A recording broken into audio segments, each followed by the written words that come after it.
నమస్కారం అమ్మ. నమస్కారం తల్లి. దసరా పండుగ రోజు మనం మొదటిగా జరుపుకునేది ఎంగిలి పూల బతుకమ్మ. అంటే ఎంగిలి అనేది మన భాషలో ఒకరు తిని వదిలేసింది. అంటే ఈ ఎంగిలి పూల బతుకమ్మని మనం ఎందుకు జరుపుకుంటాం? దీన్ని ఎంగిలి పూల బతుకమ్మ అని ఎందుకు అంటారు? మనకి బతుకమ్మ అనేసరికి 9 రోజులు వైవిధ్యాలు, ఒక్కొక్క దానికి ఒక్కొక్క పేరు. అయితే పెత్తర అమావాస్య రోజు మొట్టమొదటి రోజు చేసేది ఎంగిలి పూల బతుకమ్మ అని అంటారు. ఎంగిలి అంటే కనుక మనం ఎంగిలి చేసి వదిలేసిన పుష్పాలు, అంటే నోటితోటి ఊరికే కొరికి పెట్టిన పుష్పాలు అని అర్థం కదా. పూర్వకాలంలో ఇప్పుడు అంటే కత్తులు, చాకులు, కటార్లు వాడుతున్నారు. అప్పట్లో ఏమీ ఉండేవి కాకపోతే వాళ్ళు నోటితోటి తెంపి పెట్టేవాళ్ళు. అది ఒక కారణం చెప్పుకోవచ్చు. అందువల్ల దానికి ఎంగిలి పూల బతుకమ్మ అని పేరు వచ్చింది అని అంటారు.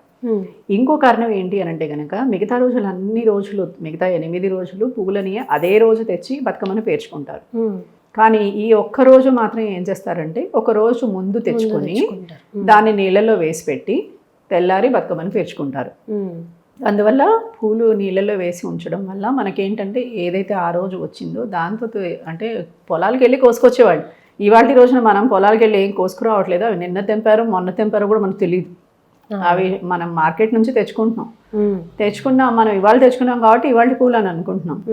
కానీ వీళ్ళకి ప్రత్యేకంగా వాగుల వంట, వెంకల వంట వెళ్ళి లేకపోతే అడవుల్లోకి వెళ్ళి ఈ పుష్పాలు కోసుకొచ్చి వీళ్ళని నీళ్ళల్లో వేసి పెట్టేవాళ్ళు. చక్కగా పూలు రాలని వాటిని చూసుకొని ఇందులో తంగేడు, గునుగు పూలు ఇవి ఎక్కువగా వాడుకునేవాళ్ళు. ఇవి తెచ్చుకుని ఈ గుమ్మడి పూలని ఖచ్చితంగా దీంట్లో వాడేవాళ్ళు. ఇలా వీటితోటి పెట్టి వీటిని పేర్చుకుని ఆరాధన చేసి దీంట్లో బొడ్డెమ్మని పెట్టి, అంటే గౌరమ్మని పెట్టి దీన్ని 5 రోజులు చక్కగా బతుకమ్మని పేర్చుకుని ఆడుకోవడం. ఇలా చేసి దీంట్లో తమలపాకు, తులసి ఆకుని వాయనం ఇవ్వడం. ఇలా 5 మందికి ఇవ్వడమే కాకుండా 5 రకాల నైవేద్యాలని పెట్టడం. ఈ 5 రకాల నైవేద్యాలని మొట్టమొదటి రోజున పెట్టి మళ్ళీ ఏ రోజుకి ఆ రోజు నైవేద్యాలు వైవిధ్యమే. అలాగే ఇక్కడ ఏంటి అంటే కనుక మనం పేర్చిన విధంగా ఇదంతా ఏంటి వాడుక భాషలో వచ్చిన పండుగ. మీ వాడుక భాష ఎలా ఉందో అలా మాట్లాడేసుకుంటూ పెట్టేసుకున్న పేర్లు అనమాట. అటుకుల బతుకమ్మ ఈరోజు ఏంటి బియ్యంతో చేసిన పదార్థాలని నైవేద్యంగా పెట్టాలి, అందుకని అటుకుల బతుకమ్మ, సద్దుల బతుకమ్మ అంటారు. ఇలా ఈ పేర్లన్నీ ఏంటి అని అంటే కనుక మనం నిత్యం చేసే వాటిలు నైవేద్యాలు ఏవైతే పెడుతున్నామో అలా పెట్టే వాటిని మనం ఈ బతుకమ్మలో పేర్లుగా చూడొచ్చు. ఇక్కడ ఎంగిలి పూల బతుకమ్మ అనేసరికి ఏంటంటే కనుక నిన్నటి తెచ్చిన పుష్పాలని నీటిలో వేసి పెట్టుకుని తెల్లారి దీన్ని పెట్టుకొని ఇంకోటి తిని కూడా చెయ్యొచ్చు అంటారు ఈ బతుకమ్మని.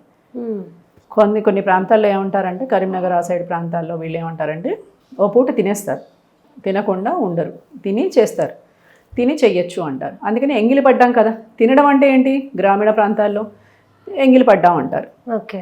భోజనం చేసామని మనం ఇప్పుడు ఏదో పాలిష్డ్గా చెప్తున్నాం.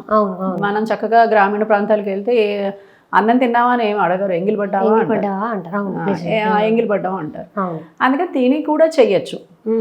అందుకని ఇలాగా 3 రకాల వైవిధ్యాలు ఉండడము దీనికి. ఈ 3 రకాల కారణాల వల్ల ఈ బతుకమ్మని ఎంగిలి పూల బతుకమ్మగా పేరు వచ్చింది. అయితే ఈ పేరు ప్రకారంగా దీనికి ఏంటి అని అంటే కనుక దీన్ని ఇలాగే పేరుస్తారు, నోట్లో పెట్టుకొని పేర్చడం కాదు. కానీ పూలను ముందు రోజు తెచ్చుకొని నీళ్ళలో వేసుకొని పెట్టి పేర్చడము. ఈ పేర్చేటప్పుడు మనకి ఏవి దొరికినా కానీ చక్కగా నైవేద్యం పెట్టడము. దీనికి అగరబత్తితోటి ధూపదీపాలని పెట్టడము. ధూపము, దీపము అనేది సంస్కృతి సాంప్రదాయం. మనకి ఎప్పుడు ఏది చేసినా, ఏ పూజ చేసినా, ఏ వ్రతం చేసినా, ఏ పండుగ చేసుకున్నా ఇవి మన దాంట్లో ప్రత్యేకంగా ఉంటాయి.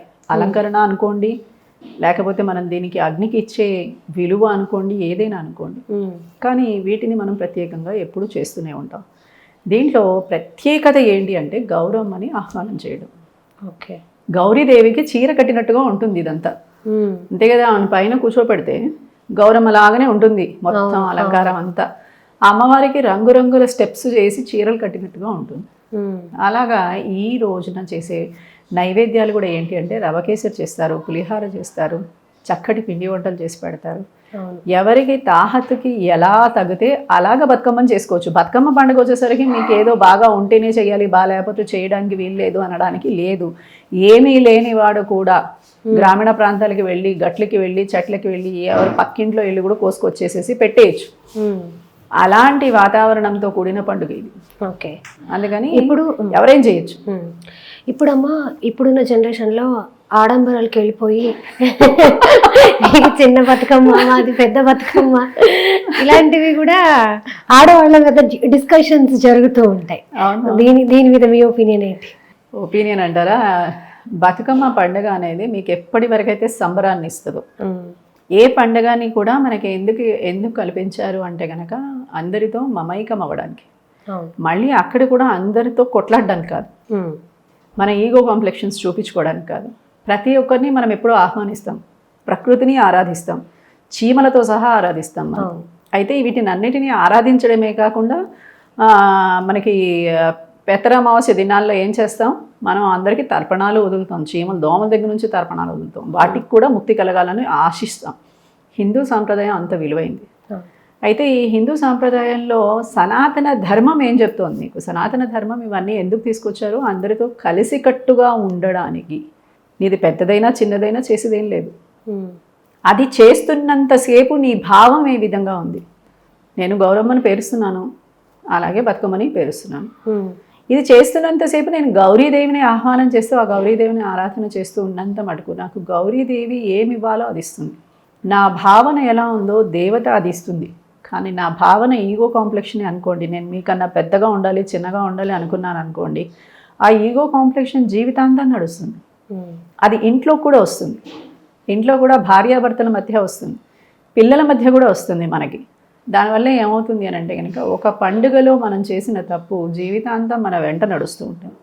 ఇవన్నీ సంతోషంగా ఉండడానికి, ఆహ్లాదంగా నలుగురితో కలవడానికి, నలుగురిని మనతో కలుపుకోవడానికి, కులాల పేరిట, మతాల పేరిట, ఆచారాల పేరిట, వ్యవహారాల పేరిట చాలామంది ఒకరొకరు వైవిధ్యాలు ఉంటాయి. ప్రతి కులానికి ఒక వైవిధ్యం ఉంటుంది, ప్రతి మతానికి కూడా ఒక వైవిధ్యం ఉంటుంది. కానీ ఒక చోట చేరి సంతోషంగా 4 క్షణాలు గడిపారా? లేదండి, మేము ఎప్పుడు కొట్లాడుకుంటూ ఉన్నాం. దానికి విలువ లేదు. మీ మతానికి కానీ కులానికి కానీ దేనికి విలువ లేదు. ఎప్పుడు నీవి కనుక హ్యూమానిటేరియన్ గ్రౌండ్స్ లేని ప్లేసు వేస్ట్. అదంతా కలిసేది ఎందుకు? ఎవరైనా కష్టంలో ఉన్నారంటే ఈ నలుగురిలో ఒక్కడు మంచి మాట మాట్లాడి పర్వాలేదు ఇలా చెయ్యని అన్నా కూడా ఆ స్త్రీకి ధైర్యం వచ్చి తన కుటుంబాన్ని తన జీవితాన్ని బాగు చేసుకునే అవకాశం ఉంటుంది. అందుకోసం ఏర్పరిచినవి ఇవన్నీ. అంతేగాని ఒకళ్ళ నుంచి మనం ఒకళ్ళు చూపించుకోవడానికి కాదు. నా గొప్ప నేను చూపించుకున్నా ఏం జరుగుతుంది? ఏమన్నా వేరే వాళ్ళు వచ్చి ఇస్తారా? ఇంకేమన్నా యాడ్ చేస్తారా మన జీవితంలో? లేకపోతే వాళ్ళు ఏమన్నా తగ్గిపోతుందా, మనది ఏమన్నా పెరుగుతుందా? ఏమీ జరగకపోగా మనలో ఉన్న ఒక అవలక్షణం బయటపడుతుంది. ఆ అవలక్షణం మన జీవితాన్ని పాడు చేస్తుంది. అందుకని మనం చేసే పూజలు, సాంప్రదాయాలు వీటిలో ఏంటి అంటే ఎంతసేపు వీలైనంత డౌన్ టు ఎర్త్ ఉండాలి. మనం చేసేది దానికోసమే. శరణాగతి కదమ్మా. ఏ పూజ చేసినా శరణాగతే. నువ్వు ఏ చేస్తున్నావో దానికోసమే ఆలోచించాలి. ఏ దేవిని ఆరాధన చేస్తున్నావో ఆ దేవిని తప్ప ఇంకా నీకు మనసులో వేరేది రాకూడదు. వేరేది వచ్చింది అంటే నీ ఫలం పోయింది అంతే. దానివల్ల పొందింది ఏం లేదు. ఏమీ లేదు. అవును, నిజమమ్మా. ధన్యవాదాలమ్మా. నమస్కారం.